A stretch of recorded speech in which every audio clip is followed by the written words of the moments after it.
أعوذ بالله من الشيطان الرجيم. بسم الله الرحمن الرحيم.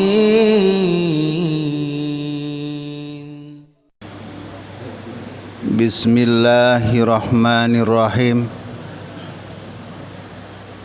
Assalamualaikum warahmatullahi wabarakatuh.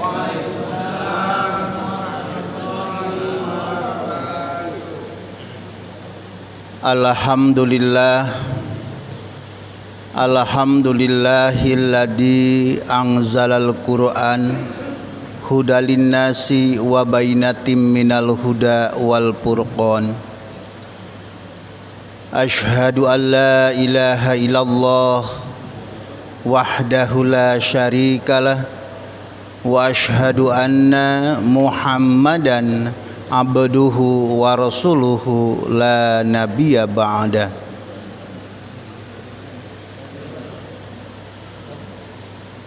Puji dan syukur sudah sepantasnya kita dulukan kehadirat ilahi Rabbi Allah subhanahu wa ta'ala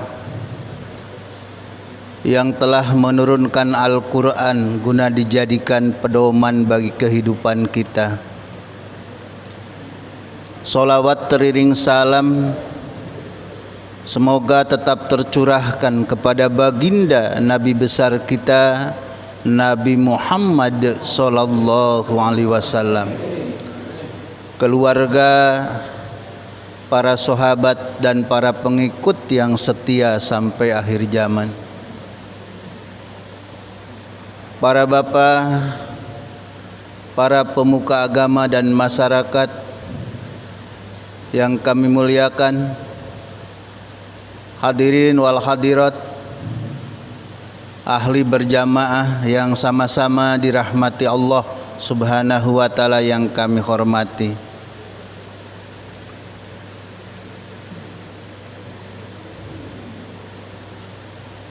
Keadaan kita sekarang cukup mencekam dan kita memerlukan perlindungan dari Allah subhanahu wa ta'ala. Untuk itu mari kita buka kembali surat Al-Falaq karena kita sangat memerlukan perlindungan Allah subhanahu wa ta'ala. A'udzu billahi minasyaitonir rajim. Bismillahirrahmanirrahim. Qul, katakan, a'udzu, aku berlindung, bi rabbil falaq, kepada Tuhan yang mengatur mengurus falak, min syarri ma khalaq, berlindung dari kejahatan makhluk yang telah diciptakan, wa min syarri ghasikin idza waqab, dan berlindung dari malam apabila telah gelap gulita,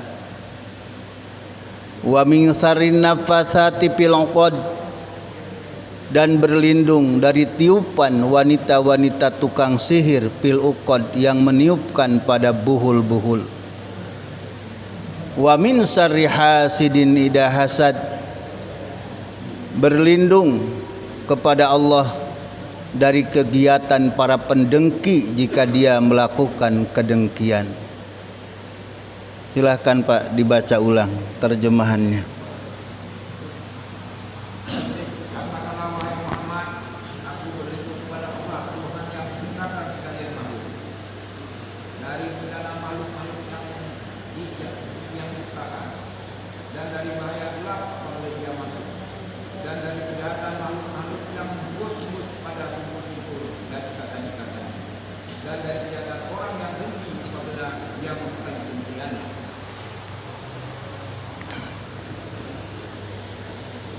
Hadirin wal hadirat rahimakumullah, kita sering mengaku di hadapan Allah dengan pengakuan La haula wala quwata illa billah. Ya Allah, kami tak punya daya, kami tak punya kekuatan, hanya atas pertolongan-Mu lah kami bisa tegak seperti ini. Pengakuan tersebut mungkin kemarin baru sebatas lisan, tapi sekarang betul-betul menjadi kenyataan. Kita tidak berdaya. Tidak berdaya menghadapi makhluk yang telah diciptakan, dari kejahatan makhluk yang telah diciptakan. Maka pengakuan tersebut perlu kita tindak lanjuti dengan banyak berlindung kepada Allah.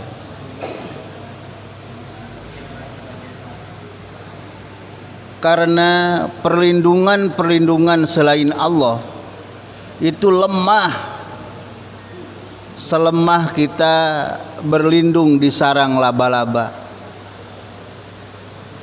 Kalau kita punya pelindung selain Allah itu lemah, baik dilindungi oleh satpam, oleh bodyguard, itu tetap ada ngantuknya. Senjata pun ada macetnya. Nah, maka kita perlu berlindung kepada Allah yang maha mampu memberikan perlindungan. Qul, katakan, a'udzu, aku berlindung, bi rabbil falaq, kepada Tuhan yang mengurus mengatur falak. Falak banyak arti. Pertama, ada di dalam Al-Quran, falak adalah waktu subuh, karena falak artinya yang membelah. Jadi gelapnya malam dibelah dengan datangnya fajar. Itu maka Rabbil falak. Kemudian falak pun adalah poros. Bayangkan planet dan seluruh alam yang sangat makro ini, Allah yang mengurus mengaturnya. Semua beredar pada falaknya masing-masing, pada porosnya masing-masing. Kullu fi falaki yasbahun. Semua beredar pada falaknya masing-masing, dan Allah lah yang mengurus mengatur falak. Nah, hal ini penting untuk menyatakan kesanggupannya Allah melindungi kita. Berlindung dari apa? Yang pertama, min syarri ma khalaq, dari kejahatan makhluk yang sudah diciptakan. Bukan berlindung dari makhluk, tapi dari kejahatan makhluk yang sudah diciptakan.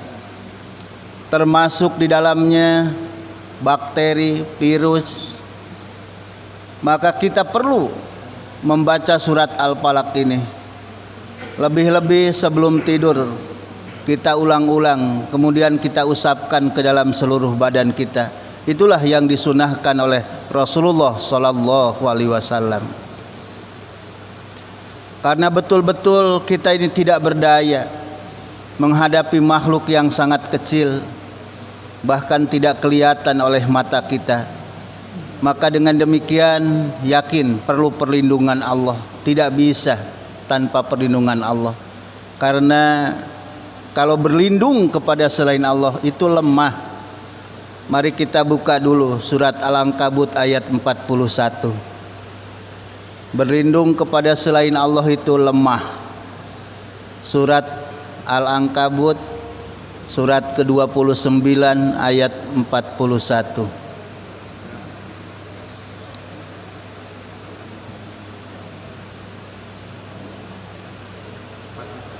Ya.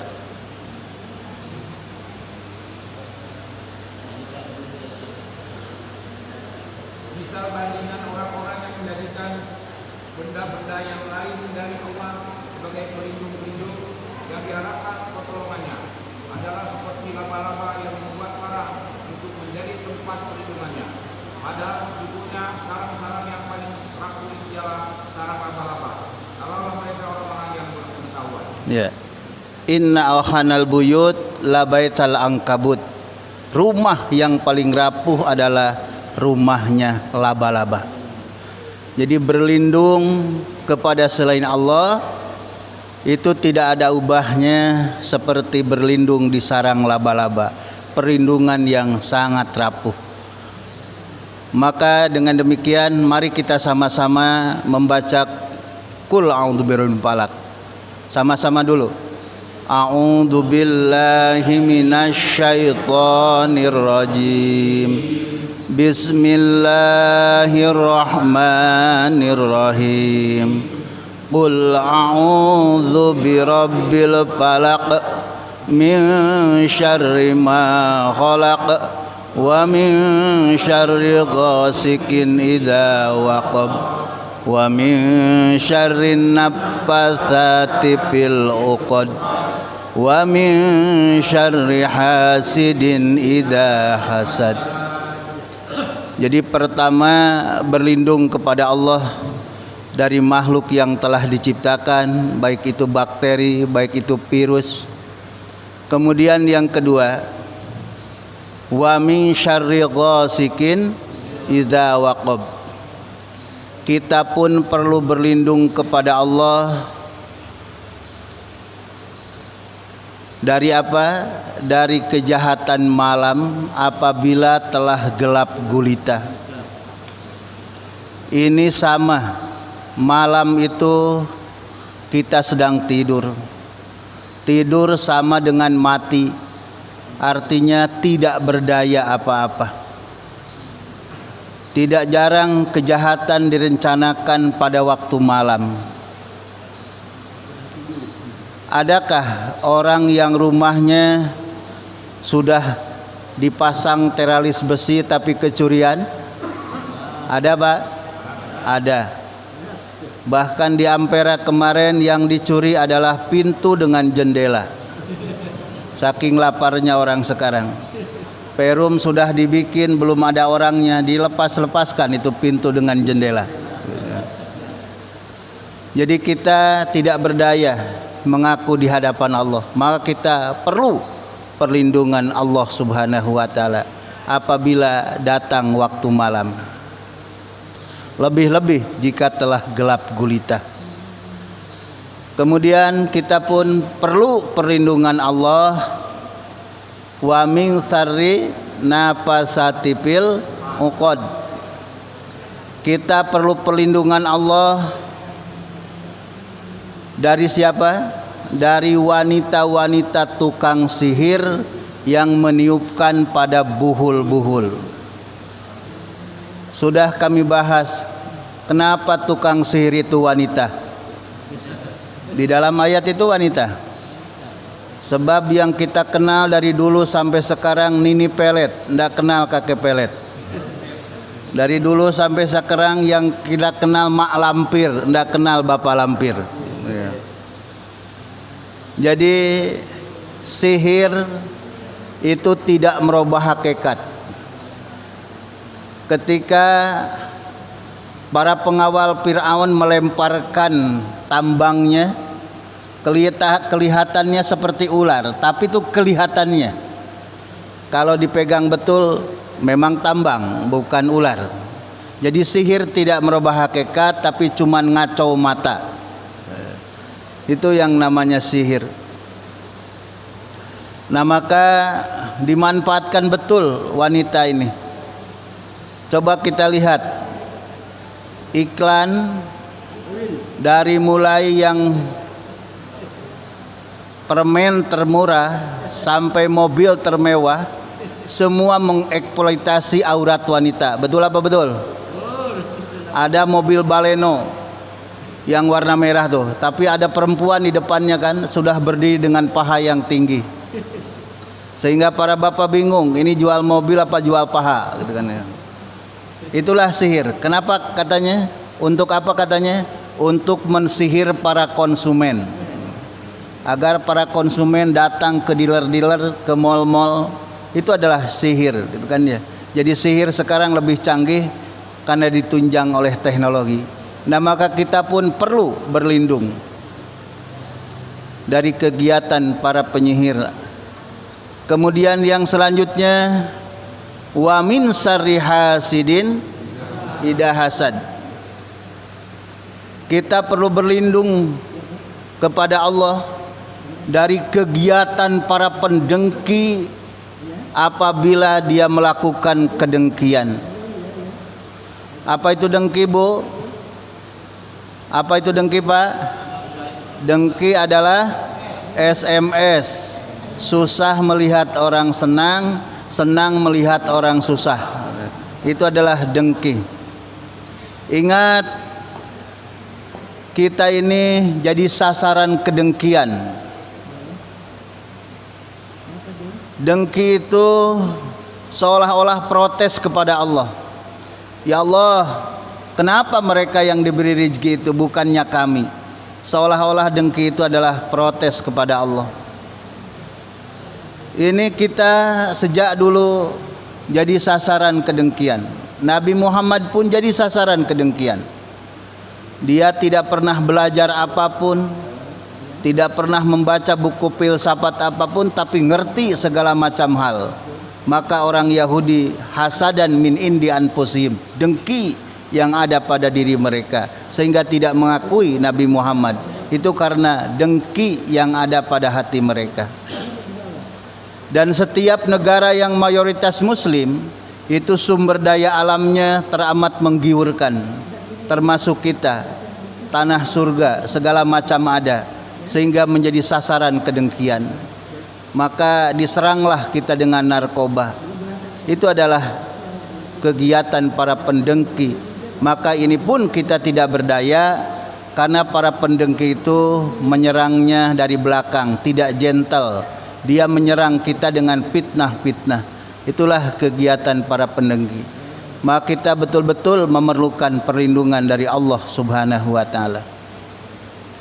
Kalau surat Al-Falaq ini berlindung dari 4 hal, tapi Allah mengemukakan satu kegagahannya, Rabbil Falaq. Tapi lihat dalam An-Nas, surat An-Nas itu Allah mengemukakan 3 kegagahannya, tapi berlindung dari satu hal. Pertama, Qul a'udzu birabbin nas, berlindung kepada Allah. Pertama siapa? Allah itu Rabbinas, Tuhan manusia. Malikinas, Raja manusia. Ilahinas, sembahan manusia. Berlindung dari apa? Berlindung min syarril waswasil khannas, dari setan yang suka membisikkan lagi bersembunyi. Setan memang begitu. Pertama, membisikkan bisikan jahat ke dalam dada manusia, tapi dia pun suka bersembunyi. Kalau kita dikir, setan ngumpet. Kalau kita lupa kepada Allah, setan baru beraksi. Itulah setan. Setan itu siapa? Alladzi waswisu fi sudurinas minal jinnati wan nas, yang membisikkan ke dalam dada manusia, yaitu setan itu minal jinnati wan nas. Bentuknya itu adalah jin dan manusia. Jadi jangan susah melihat setan, sebab ada yang kelihatan, yaitu setan manusia. Jadi Allah tidak pernah menciptakan setan. Yang Allah ciptakan adalah jin dan manusia. Tapi dari jin dan manusia ini ada yang syato, ada yang membangkang kepada ketentuan Allah. Jadilah mereka setan. Nah, maka karakternya sama, yaitu membisikkan ke dalam dada manusia bisikan-bisikan jahat. Kalau ngajak ke tempat-tempat maksiat itu pasti berbisik, tidak pakai pengeras suara. Mari kita berzinah gitu kan ya. Mari kita pergi ke tempat pelacuran, pasti berbisik. Tidak ada yang pakai pengeras suara. Mari kita, tidak ada gitu kan ya. Semuanya akan berbisik. Nah, itu adalah sifatnya setan. Maka jangan berbisik-bisik, kecuali berbisik ngajak sodako. Ibu dan bapak, hadirin wal hadirat yang dirahmati Allah. Jadi betul-betul kita tidak berdaya. Pertama, menghadapi makhluk yang sudah Allah ciptakan. Kemudian tidak berdaya juga kita di waktu malam jika telah gelap gulita. dan tidak berdaya pula menghadapi tiupan wanita-wanita tukang sihir, dan tidak berdaya pula kita menghadapi para pendengki jika dia melakukan kedengkian, dan kita betul-betul tidak berdaya menghadapi setan karena setan bisa mengikuti aliran darah kita. Setan bisa melihat kita sementara kita tidak melihat setan. Oleh karena itu kita sangat berharap akan adanya perlindungan dari Allah Subhanahu wa taala yang Maha Gagah, yang mampu memberikan perlindungan. Mudah-mudahan kita senantiasa dapat perlindungan Allah Subhanahu wa taala. Wabillahi taufik wal hidayah wal inayah. Wassalamualaikum warahmatullahi wabarakatuh.